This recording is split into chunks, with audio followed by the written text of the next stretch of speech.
सभी विद्यार्थियों को नमस्कार। मैं उमेश माथुर ऑनलाइन माथुर क्लासेज पर आपका स्वागत करता हूं। आप ट्रिगोनोमेट्री पढ़ रहे हैं। ट्रिगोनोमेट्री में आपने पिछली क्लास में पढ़ा था त्रिभुज के गुणधर्म, और उसी अध्याय में अपने त्रिभुज की भुजाओं और कोणों में संबंध, उन पे आधारित कुछ फॉर्मूले, sine rule, cosine rule, tangent rule ये पढ़े थे, प्रक्षेप फार्मूला और a/2 वाले फार्मूले पढ़े थे। अब हम आगे बढ़ते हैं। अब आप लेते हैं इसमें पॉलीगन, बहुभुज जैसा नाम है, ऐसा एक आकृति जिसमें बहुत सी भुजाएं हों, 3 या 3 से अधिक भुजाएं हों, वही बहुभुज कहलाता है। 3 भुजाओं वाला बहुभुज त्रिभुज कहलाता है। 4 भुजाओं वाला बहुभुज चतुर्भुज कहलाता है। 5 भुजाओं वाला बहुभुज पंचभुज या पेंटागन कहलाता है। इसी तरह 6 भुजाओं वाला बहुभुज षटभुज या हेक्सागन कहलाता है। तो अब इनमें अपन देखते हैं, सब इनके आंतरिक कोणों की बात करते हैं। सबसे पहले त्रिभुज लेते हैं, सम ऑफ इंटीरियर एंगल। त्रिभुज के आंतरिक कोणों को योग जानते हैं आप 180 डिग्री या पाई रेडियन, 180 डिग्री या पाई रेडियन। और बाह्य कोणों का योग और त्रिभुज के बाह्य कोणों का योग, ये आपके पास हो जाता है ये 2 पाई। एक बिंदु के चारों ओर बनने वाले कोणों का योग 2 पाई होता है। जैसे कोई भी त्रिभुज दे रखा हो, ये त्रिभुज आपका ए, ये बी और ये सी, ये इंटीरियर एंगल, इनको आप capital A, capital B, capital C से लिखते हैं। तो एक्सटीरियर एंगल कौन से हैं वो देख सकते हैं।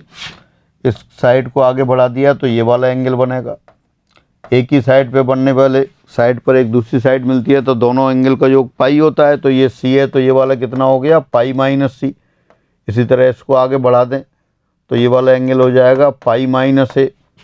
इस एंगल को आगे बढ़ाएंगे तो ये वाला योग हो जाएगा पाई माइनस बी। तो आंतरिक कोणों का योग ए प्लस बी प्लस सी वो पाई है। और बाह्य कोणों का योग अगर अपन अलग से देखते हैं तो pi minus A plus pi minus B plus pi minus C, यानी ये हो गया 3 pi minus A plus B plus C. A plus B plus C आपको पता है पाई है, तो 3 पाई माइनस 2 पाई। यानी किसी भी त्रिभुज के आंतरिक कोणों का योग 180 डिग्री और बाह्य कोणों का योग 360 डिग्री। और रेडियन में आंतरिक कोणों का योग पाई और बाह्य कोणों का योग 2 पाई। अब इससे आगे बढ़ते हैं, आप चतुर्भुज की बात करते हैं। चतुर्भुज के आंतरिक कोणों का योग sum of interior angles of a quadrilateral. अगर चतुर्भुज की बात करते हैं तो चतुर्भुज ये ले लिया आपने कोई भी, ए बी सी डी। चतुर्भुज की आंतरिक कोणों का योग कितना होगा, आप ऐसा करते हैं, ए बिंदु से जाने वाली एक डायगोनल ले लेते हैं विकर्ण। तो 2 ट्राइंगल बन गए। एक ट्राइंगल तो बन गया ए बी सी, दूसरा ट्राइंगल हो गया ए सी डी। और त्रिभुज के आंतरिक कोणों का योग तो बताया आपको 180 डिग्री या कह दो पाई रेडियन। पहला ट्राइंगल ए रहा है, इसके आंतरिक कोणों का योग पाई रेडियन, और ये दूसरा ट्राइंगल, इसके आंतरिक कोणों का योग पाई रेडियन। तो सारे आंतरिक कोणों का योग कितना हो गया, पाई प्लस पाई 2 पाई। तो ये 2 पाई रेडियन हो गया।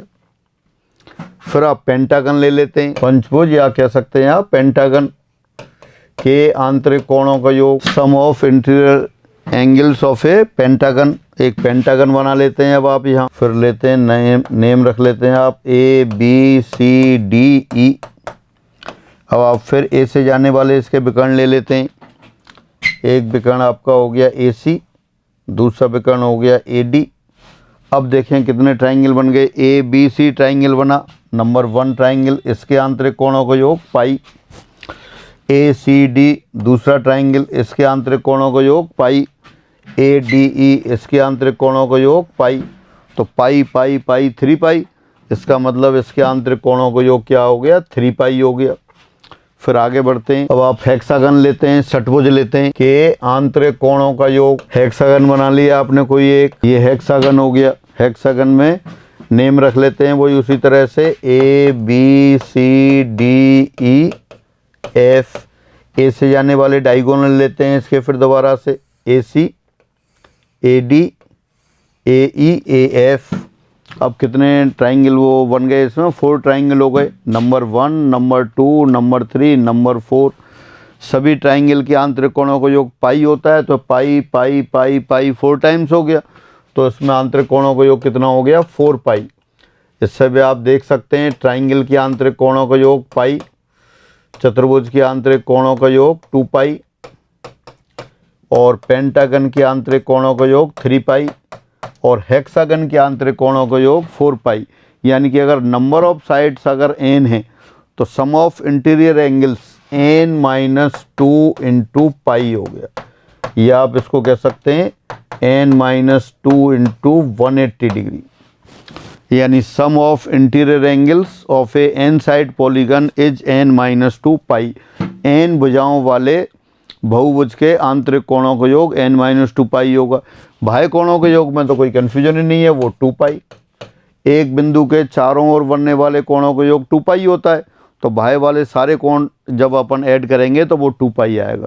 तो फाइनली ये रिजल्ट आ गया कि n भुजा वाले बहुभुज के आंतरिक कोणों का योग n माइनस 2 इंटू पाई, या आप कह सकते हैं n माइनस 2 ब्रैकेट 180 डिग्री, और बाह्य कोणों का योग 2 पाई रेडियन या 360 डिग्री।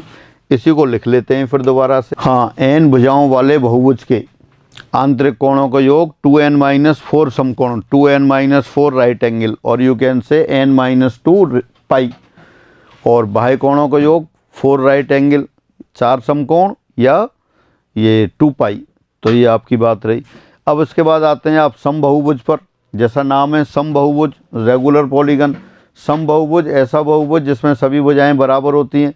सभी भुजाएं बराबर होती हैं तो उनके सामने वाले कोण भी बराबर होंगे। तो समबहुभुज का प्रत्येक आंतरिक कोण बराबर होता है, मतलब सभी आंतरिक कोण एक दूसरे के बराबर होते हैं, बाह्य कोण भी बराबर होते हैं। तो आंतरिक कोण कितने होते हैं वो अपन लिख लेते हैं फिर और चेक कर लेते हैं एक बार। ये आ गया आपके पास समबहुभुज, जैसा भी बात कर रहे थे उसी तरह से लिखा है, दोबारा पढ़ लेते हैं आप। ऐसा बहुभुज जिसकी सभी भुजाएं बराबर हों और सभी कोण भी बराबर हों, समबहुभुज कहलाता है। समबहुभुज का प्रत्येक आंतरिक कोण, इसका प्रत्येक आंतरिक कोण, ईच इंटीरियर एंगल कितना हो जाएगा? सभी कोणों का योग था n माइनस 2 इंटू पाई, और n एंगल है तो n से डिवाइड कर दिया। एंड प्रत्येक बाह्य कोण ये कितना आ जाएगा? ये आ जाएगा 2 पाई बाई n, और you can say 360 degree by n, और यहाँ लिख सकते हैं आप n minus 2 upon n into 180 degree. एक पॉइंट पे जो बनने वाला इंटीरियर एंगल है और एक्सटीरियर एंगल है, अगर इन दोनों का सम करें, यहाँ दोनों का सम कर दें, वो तो लिख दें आप n minus 2 upon n into 2 pi plus pi plus 2 pi by n। तो देखें आप यहाँ कितना आ जाएगा? ये आपका आ गया minus 2 pi by n plus 2 pi by n, यानी कि पाई। ये आप कह सकते हैं 180 डिग्री। यानी कि एक ही पॉइंट पर जैसे ट्राइंगल लिया आपने, ये अगर ये एंगल आपका 60 डिग्री है तो ये कितना हो जाएगा इसी पॉइंट पे? 120 डिग्री। यानी एक ही पॉइंट पर जो कोई भी पॉलीगन हो उसके एक वर्टेक्स पर जो इंटरनल एंगल, इंटीरियर एंगल और एक्सटीरियर एंगल दोनों का सम 180 डिग्री होगा, पाई रेडियन होगा। तो जब भी आपको निकालना हो 360 बाई n, ये आसान है।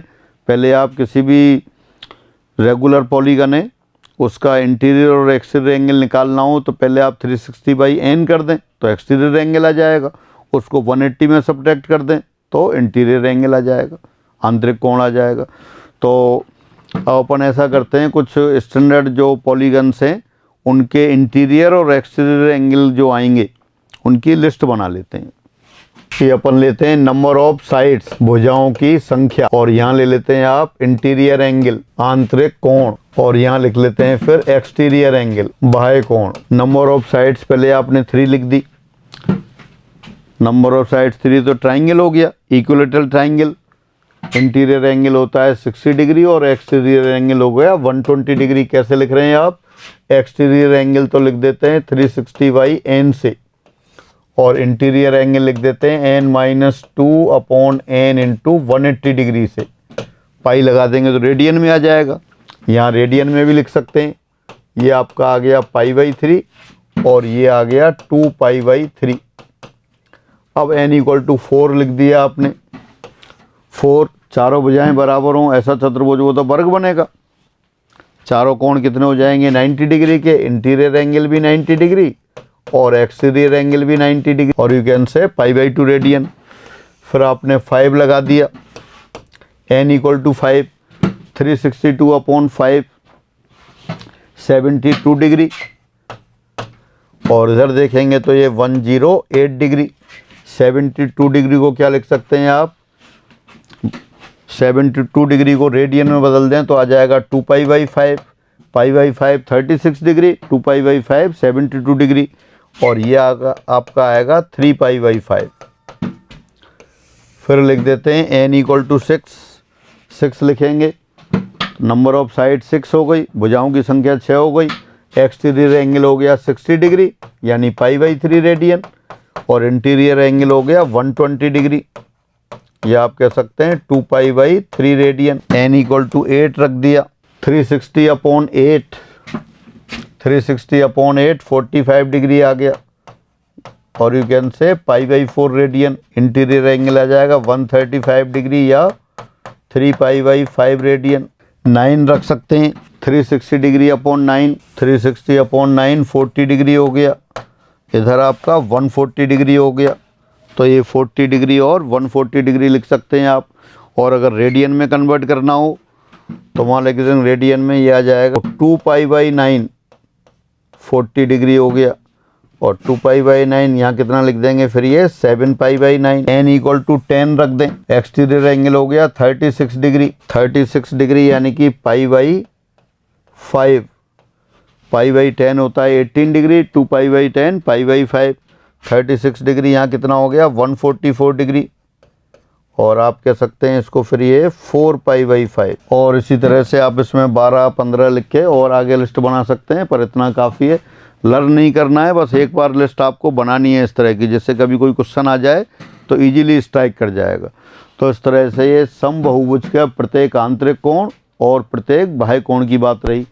अब आगे चलते हैं आप। अब आता है समबाहुभुज के अंत्यवृत्त व परिवृत्त की त्रिज्याएं, radii of inscribe circle and circumscribe circle of a polygon, बल्कि रेगुलर पॉलीगन।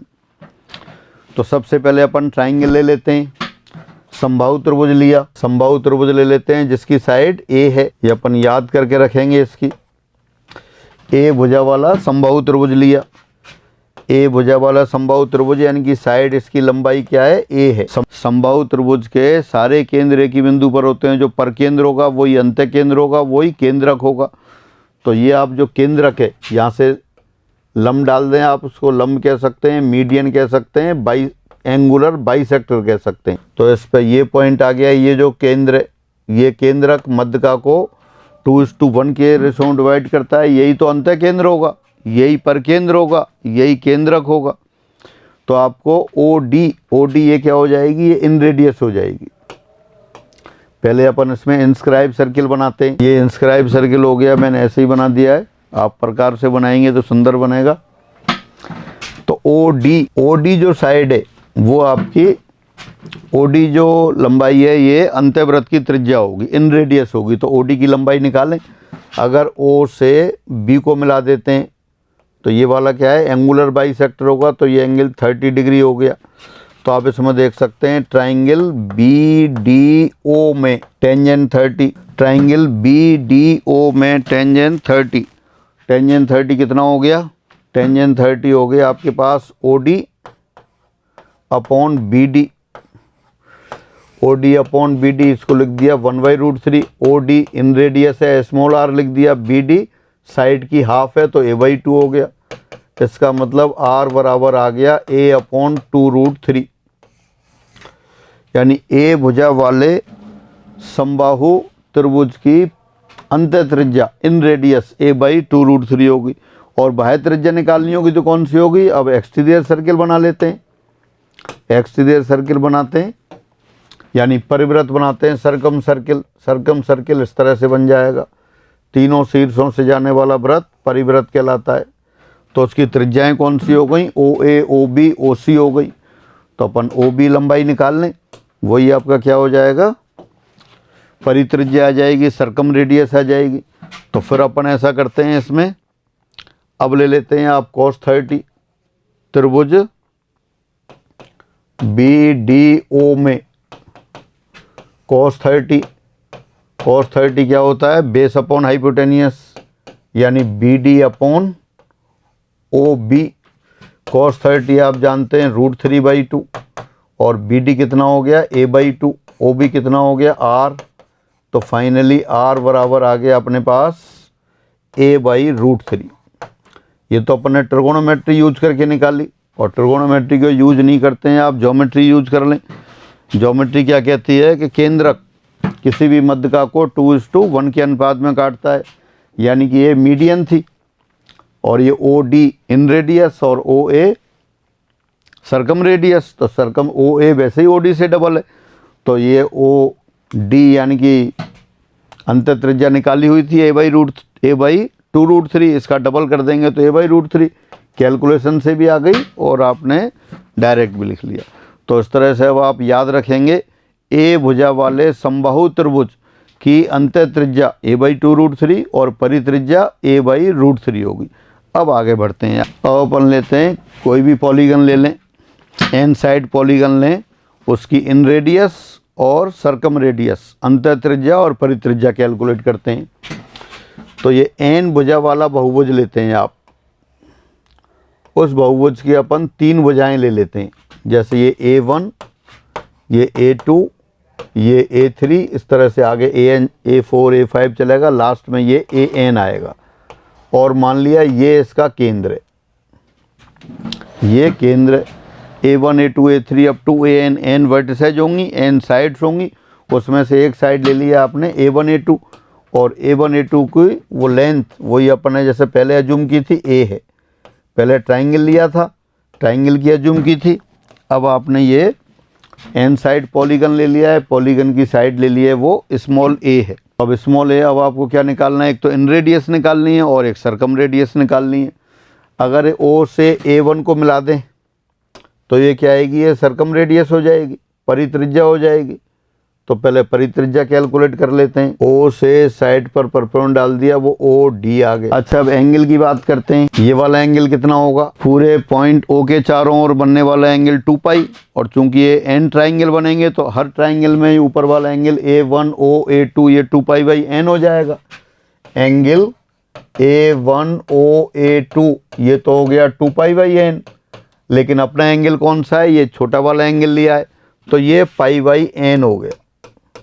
तो अपन इस ट्राइंगल में ही ले सकते हैं, देयरफॉर एंगल A1OD ये π/n हो गया। आपको क्या निकालना है, OA1। OA1 क्या है, सर्कम रेडियस। सर्कम रेडियस मान लेते हैं कैपिटल R है, तो इसी ट्राइंगल में ले लेते हैं। कौन कौन सी साइड है अपने पास, OA1 ये तो कैलकुलेट करनी है, फाइंड करनी है, और A1D half of the side है, तो इसलिए आपने ले लिया फिर इसमें त्रिभुज A1DO में साइन ऑफ एंगल लेते हैं, sine of π/n। Sine of π/n आ जाएगा आपके पास A1D perpendicular upon hypotenuse OA1। A1D क्या है अपने पास, भुजा की आधी, और ये R, तो इसका मतलब यहाँ से रेडियस आ गई आपके पास साइन π/n, तो हो जाएगा capital R = A/2 cosec π/n। तो ये आप लर्न करके रखेंगे। और अगर इन रेडियस की बात होगी, इन रेडियस यानी कि यहाँ से इन सर्किल लेना पड़ेगा आपको, तो वो OD होगी। अगर इन सर्किल की बात करें, ड्रॉ करेंगे तो इस तरह से, तो ये जो OD लंबाई दिखाई दे रही है यही आपका क्या हो जाएगी, ये इन रेडियस हो जाएगी, अंत्यवृत्त की त्रिज्या हो जाएगी। तो अपन अब अंत्यवृत्त की त्रिज्या की बात करते हैं। अंत्यवृत्त की त्रिज्या फिर इसी त्रिभुज में ले लिया आपने।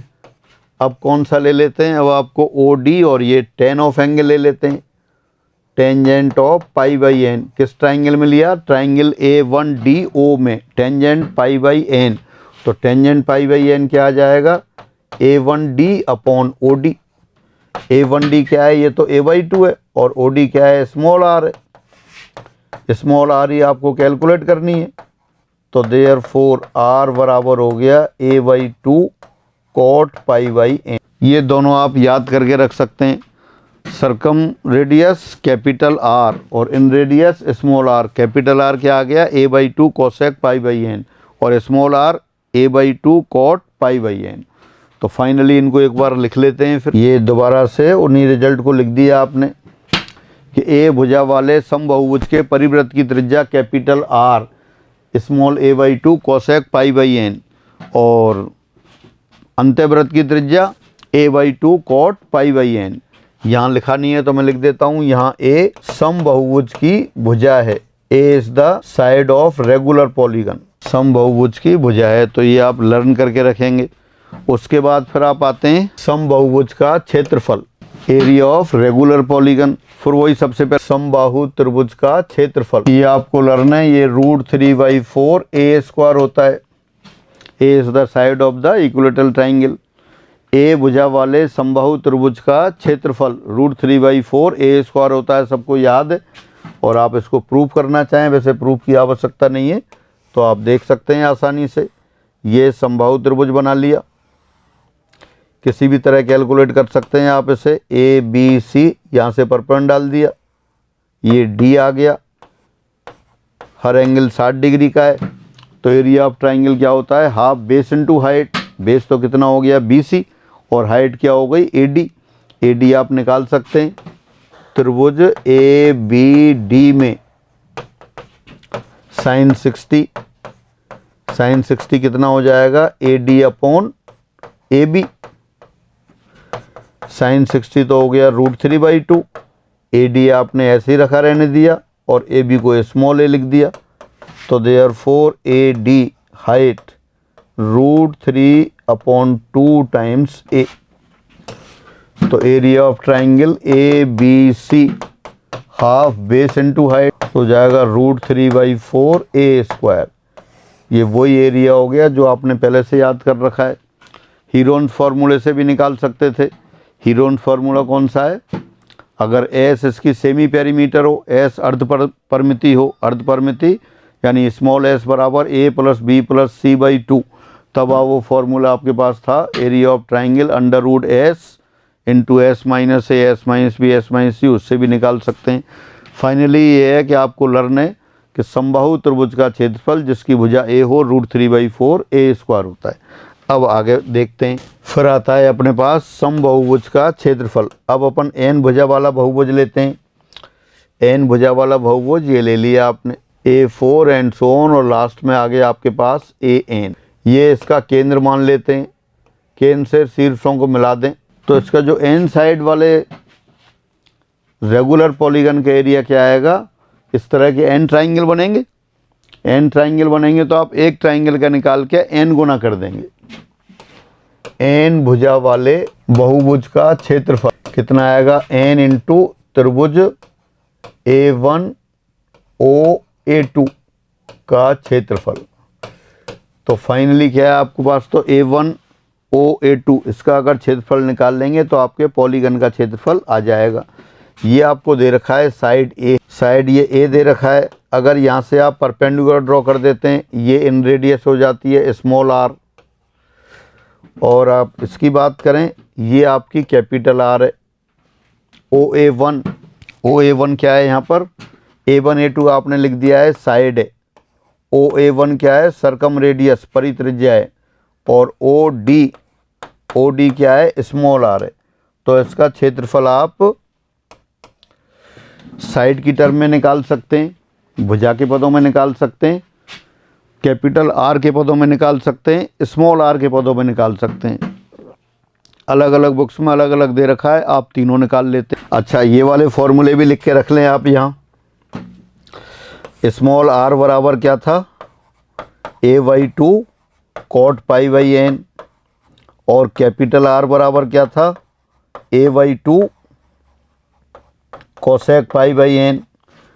अब आप इस क्षेत्रफल को लिखते हैं, ये कितना हो जाएगा, यहाँ लिखते हैं n इंटू बेस 1/2 A1OA2 का क्षेत्रफल लिख रहे हैं, 1/2 बेस इंटू हाइट। हाइट क्या है r। अब यहाँ अगर r की वैल्यू लिख देंगे तो a के पदों में आ जाएगा, और स्मॉल a की वैल्यू लिख देंगे तो r के पदों में आ जाएगा। तो यहाँ लिख सकते हैं आप n/2 a इंटू r बराबर लिख दिया a/2 कॉट π/n। तो फाइनली ये क्षेत्रफल कितना आ गया, क्षेत्रफल आपके पास आ गया NA² upon 4 cot pi by n. एक फॉर्मूला तो ये आ गया। आप अब दोबारा से ऐसा करते हैं, आर की वैल्यू रखिए, अब ए की वैल्यू रख देते हैं। ये सेकंड केस लेते हैं आप, एन बाई 2 ए बराबर क्या लिख दिया आपने यहाँ पर 2r 10 pi by n into r. उसी पहले वाले फॉर्मूले में 1/2 बेस इंटू हाइट है, ए इंटू आर। पहले आर की वैल्यू रख दी थी, अब आप क्या कर रहे हैं, यहाँ आर की वैल्यू की बजाय आपने ये स्मॉल ए की वैल्यू रख दी। और कहाँ से रख दी, यहाँ से स्मॉल ए बराबर रख दिया 2r upon cot pi by n, यानी कि 2r 10 pi by n. N cancel, तो यहाँ से फाइनली फिर कितना हो गया, ये क्षेत्रफल बराबर आ गया आपके पास N are square 10 pi by N. अब कैपिटल आर के पदों में लिखना हो तो कैपिटल आर यहाँ क्या था, एरिया तो क्या था half a into r. Number 3 ले लेते हैं अब इसको, तो ए इंटू आर। तो अब यहाँ देखें ये एंगल तो कितना है अपने पास, पाई बाई एन है। अगर इस ट्राइंगल में आप देखें साथ साथ A1DO में अपन ऐसा रेशो ले लेते हैं जो स्मॉल आर और कैपिटल आर दोनों आ जाएं, तो क्या आएगा आपके पास, कॉस ऑफ एंगल ले लेते हैं, cos pi by n. Cos pi by n कितना आ जाएगा, small r upon capital R. तो अब यहाँ लिखते हैं फिर क्षेत्रफल, ऊपर से ले लिया आपने n/2 into A into small R. Small R को यहाँ से लिख दिया capital R cos pi by N. A की वैल्यू भी रख देते हैं, फिर ए की वैल्यू यहाँ से रख दिया आपने n/2 2 into capital R into n into r square cos upon sine cot pi by n. तो ये आपका आ गया, यानी ए की पॉलीगन है उसका फॉर्मूला आप स्मॉल ए के पदों में लिख सकते हैं, स्मॉल आर के पदों में लिख सकते हैं और ए के पदों में भी लिख सकते हैं। अब आगे बढ़ते हैं, ये फिगर मैं दोबारा बना लेता हूँ, यही A1 A2 A3 AN, ये O सेंटर हो गया। ये पूरा एंगल है आपका 2 पाई बाई एन। आपने ये भी पढ़ा था area half A B sine theta. समबाहुभुज का क्षेत्रफल क्या होगा, एन इंटू त्रिभुज A1O A2 का क्षेत्रफल, और ये हो गया n into 1/2 OA1 into OA2 into sine of A1O A2। ये फॉर्मूला पहले से जानते हैं, एक ही साइड से जाने वाली, एक ही सिर से जाने वाली दो साइड ले लेते हैं और उनके बीच में एंगल का साइन। तो n/2 OA1 कितना हो गया कैपिटल आर, OA2 ये भी कैपिटल आर और एंगल 2 पाई बाई एन है, साइन 2 पाई बाई एन। यानी फाइनली ये हो गया क्षेत्रफल बराबर n/2 r square sine 2 pi by n. तो इस तरह से आप बहुभुज का क्षेत्रफल किसी भी तरह से निकाल सकते हैं। सबसे आसान वो भुजा का ए वाले पदों में था, वो आप लर्न करके रखेंगे। अब इनको एक बार दोबारा से लिख लेते हैं। ये जो कुछ आपने कैलकुलेट किया था वही आपने दोबारा लिख लिया। एन भुजा वाले समबाहुभुज का क्षेत्रफल जिसकी भुजा ए है, नंबर 1 लिखा है आपको n are square upon 2 sine 2 pi by n. Number 2 लिखा है भुजा के पदों में n a square by 4 cot pi by N. और नंबर 3 अंत त्रिज्या के पदों में n are square 10 pi by n. तो इस तरह से ये एन भुजा वाले समबाहुभुज का क्षेत्रफल आ गया जिसकी भुजा की लंबाई स्मॉल ए है। अब आगे बढ़ते हैं, अब हम कुछ एग्जाम वाले क्वेश्चन लेते हैं।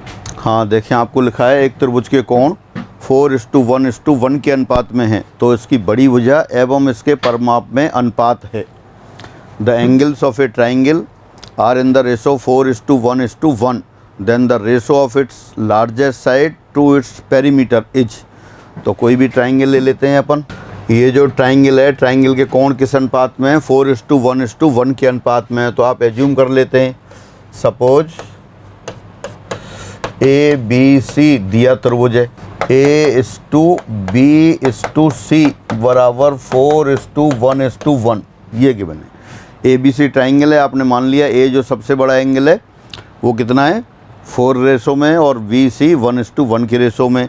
A + B + C कितना होता है, A + B + C 180 डिग्री होता है। तो देयरफॉर यहाँ से डायरेक्ट लिख सकते हैं आप A = 120 डिग्री, B = 30 डिग्री और C इक्वल टू 30 डिग्री। अगर ये लिखने में प्रॉब्लम है डायरेक्ट तो आप कैलकुलेशन कर सकते हैं।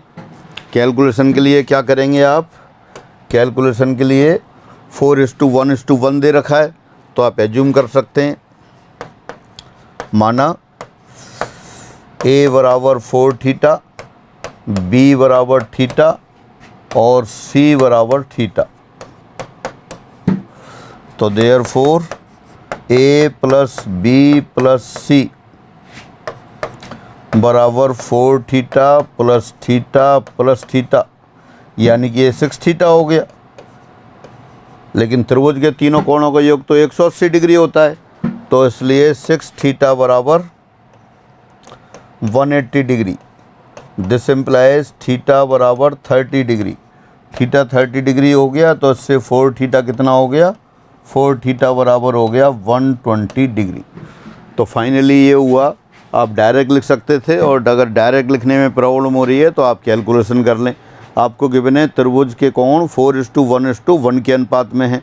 आपने एज्यूम कर लिया ट्राइंगल कौन सा है, ABC है, और उसके एंगल A:B:C बराबर 4:1:1 है। तो उससे आपके पास ये आ गया A बराबर 120 डिग्री, B बराबर 30 डिग्री, C बराबर 30 डिग्री। अब चूंकि भुजाओं के अनुपात की बात की जा रही है, परिमिति भुजाओं की लंबाई से ही है, तो अपन क्या करें, साइन रूल लगा देते हैं इसमें। तो साइन रूल लगाने पर applying sine rule in triangle ABC, तो क्या होगा, A/sin 120 बराबर B/sin 30 बराबर C/sin 30।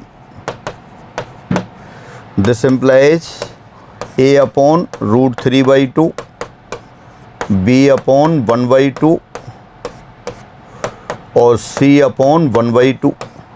साइन 120 √3/2 रख दिया आपने और साइन 30 डिग्री को 1/2 रख दिया। दिस इम्प्लाइज A/√3 बराबर B/1 बराबर C/1। नीचे डिनोमिनेटर में 2 से मल्टीप्लाई कर दिया।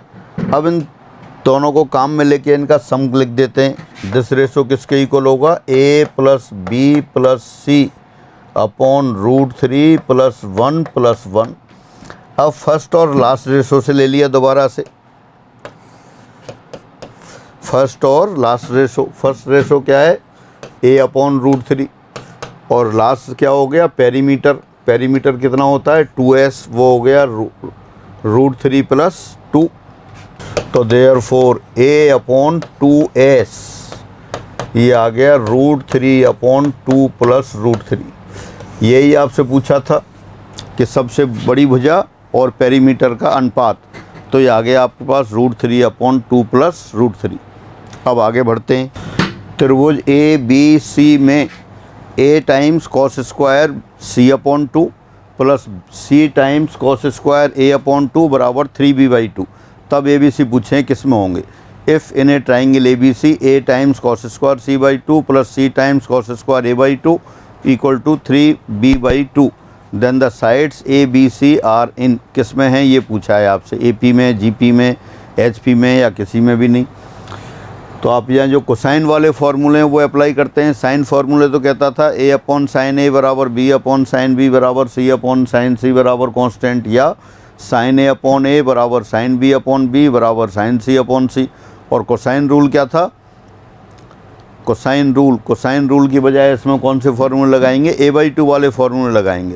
तो cos A/2 क्या था, cos A/2 था √S × S - A/BC। इसी तरह cos B/2 cos C/2, तो वो वैल्यू रख देते हैं अपने पास, ABC में रिलेशन आ जाएगा। गिवन इक्वेशन, दी समीकरण, ये समीकरण है आपके पास A cos स्क्वायर C/2, तो अपन डायरेक्ट लिख देते हैं फिर इसको। दी समीकरण implies A cos square C/2। cos C/2 क्या था आपके पास, √S × S - C/AB। तो यहाँ लिख दिया आपने, अंडर रूट हट गया, S × S - C/AB। ये cos स्क्वायर C/2 हो गया, plus C cos square A/2 हो गया S × S - A/BC, और दिस इक्वल टू 3B/2। अब आप यहाँ देख सकते हैं ए कैंसिल हो गया और सी कैंसिल हो गया। फिर क्या आ गया अपने पास, यहाँ आ गया आपके पास एस स्क्वायर, एक बी तो एलसीएम आ गया और इधर मल्टीप्लाई किया तो s square minus c s plus s square minus a s. ये बी साइड में था, बी उस साइड लेके वो हो गया 3b² अपॉन 2। अब एस स्क्वायर ये 2s स्क्वायर हो गया, तो 2s square minus S common लिया, इनसाइड आ गया c प्लस ए 3b²/2।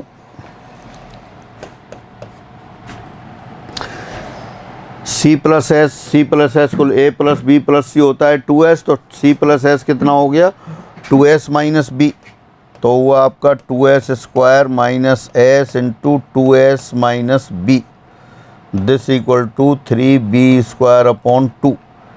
अब ये 2s square minus 2s square cancel, plus 2 plus bs आ गया और इधर हो गया अपने पास 3b² अपॉन 2।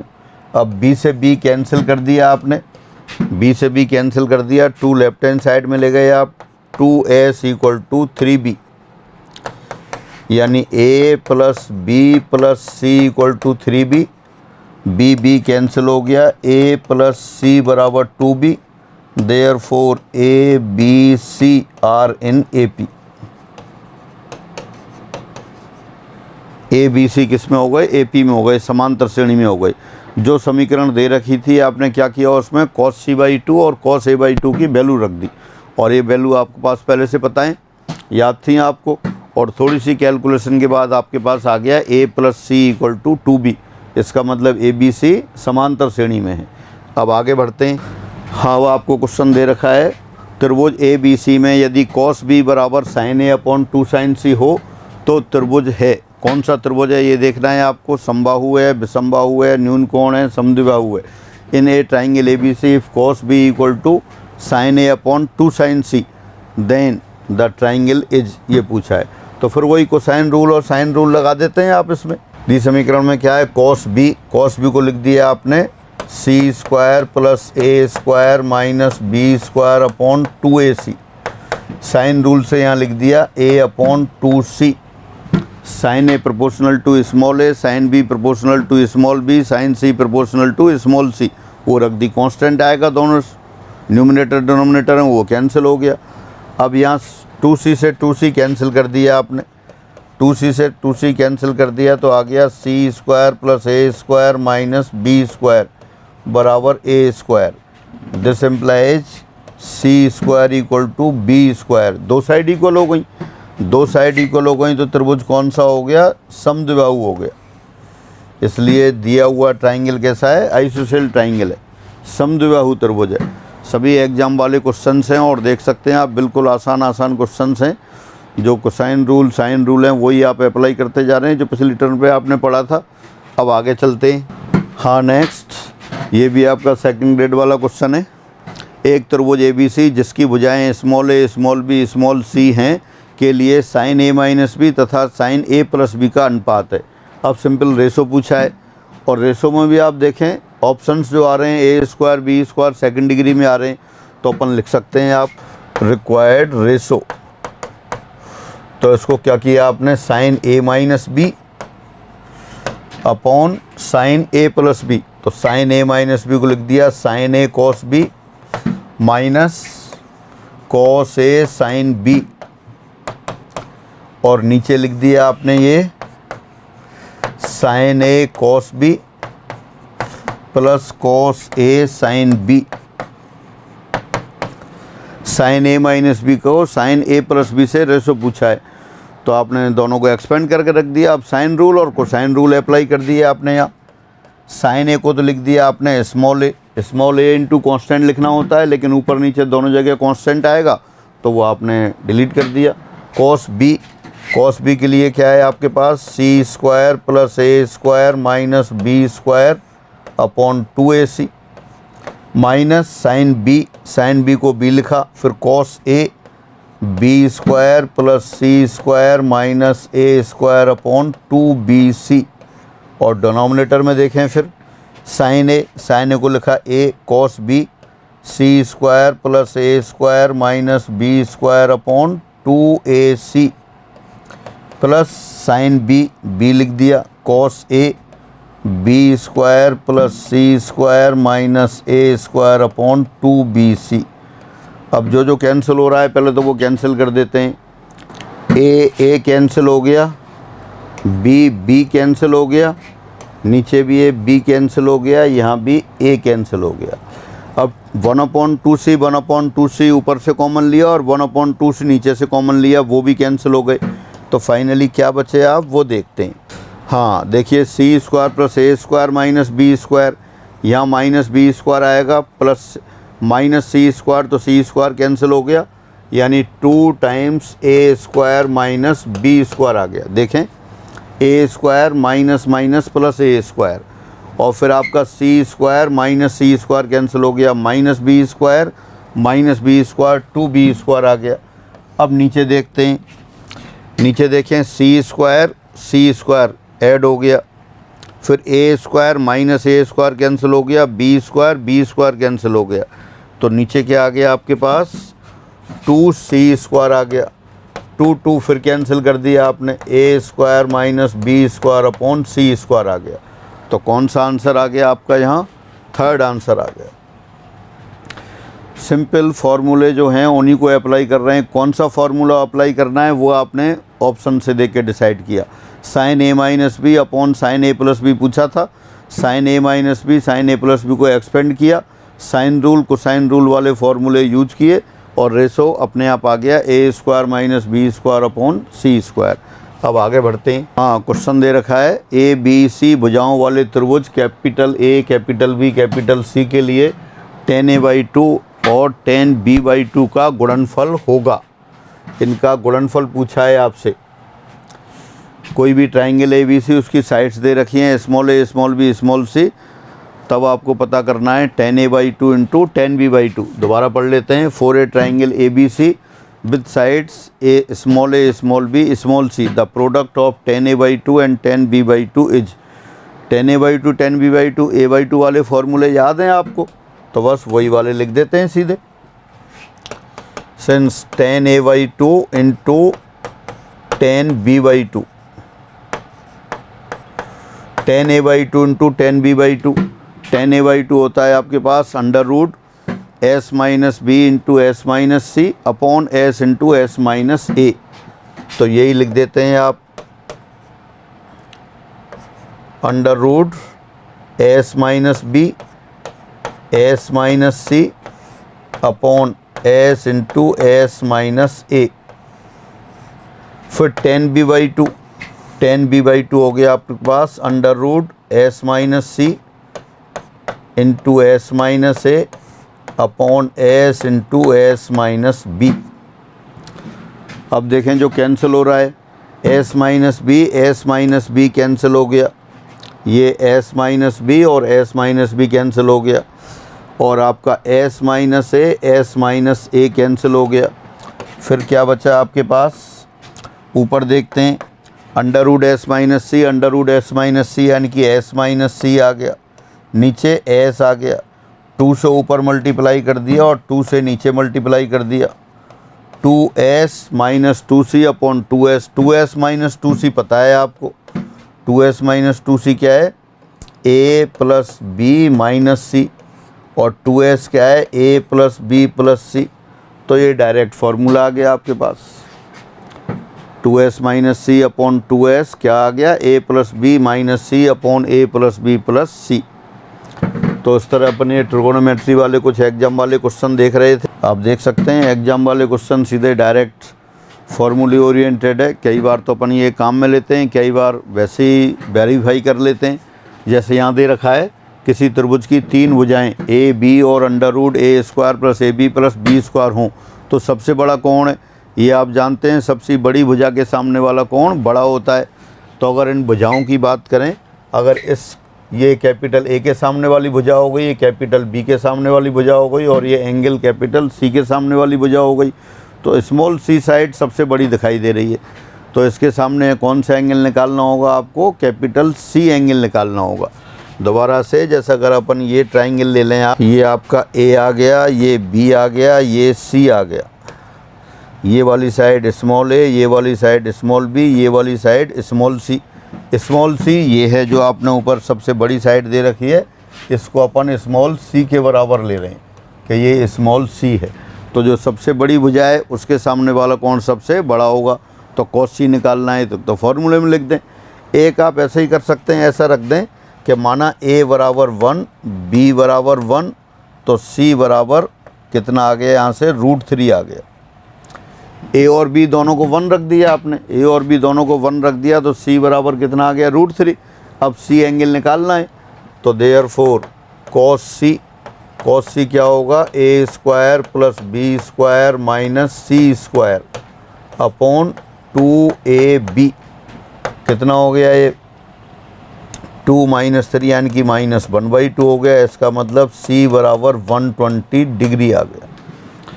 तो इस तरह से जब भी इस तरह से दे रखा हो कि न्यूमेरिकल्स नहीं हो और कोई सिंबल दे रखे हो, तो आप हर क्वेश्चन में हमेशा इस तरह कर सकते हैं कि ए बी सी की कोई पार्टिकुलर वैल्यू दे दी और ऐसी वैल्यू दे दी जो आपकी कंडीशन को सेटिस्फाई कर रहा हो। ए और बी दोनों को 1 1 लिखा, तो ए और बी की 1 1 लिखने पे थर्ड साइड से √3 आ गई। फिर आपने देखा जो सबसे बड़ी साइड है √3, उसके सामने वाला एंगल निकाला, और उसके सामने वाला एंगल कितना आ गया आपके पास? 120 डिग्री आ गया। अब जनरल वे से कर लेते हैं। बता रहे थे सबसे बड़ी भुजा वाला सामने कौन सबसे बड़ा होता है, तो cos c लगा देते हैं। फिर यहाँ cos c बराबर हो गया a² + b² - c² कितना है? a² + ab + b², क्योंकि ये वाली साइड आपने c एज्यूम की है, a और b है, अपॉन 2ab। तो this implies a² b² cancel हो गया, -1/2। तो दिस इम्प्लाइज c = 120 डिग्री। ये सिंपल कैलकुलेशन से आ गया। तो आपने अभी ट्रिगोनोमेट्री जो पढ़ रहे थे उसमें आपने ये भुजाओं और कोणों में संबंध और उन्होंने कुछ फार्मूले पढ़े थे, उन पे आधारित ये क्वेश्चन कर लिए। अब आपके पास बचता है एक प्रतिलोम वृत्तीय फलन, तो उसके लिए फिर अगली क्लास लेते हैं। उसमें आपको इन्वर्स सर्कुलर फंक्शंस के बेसिक से लेके फिर सारे अपन वो फार्मूले भी पढ़ेंगे, उन पर डिपेंड प्रॉब्लम भी करेंगे। इसके साथ आपकी ट्रिगोनोमेट्री कंप्लीट हो जाएगी फिर। ठीक है, फिर आज इतना ही। सभी को नमस्कार।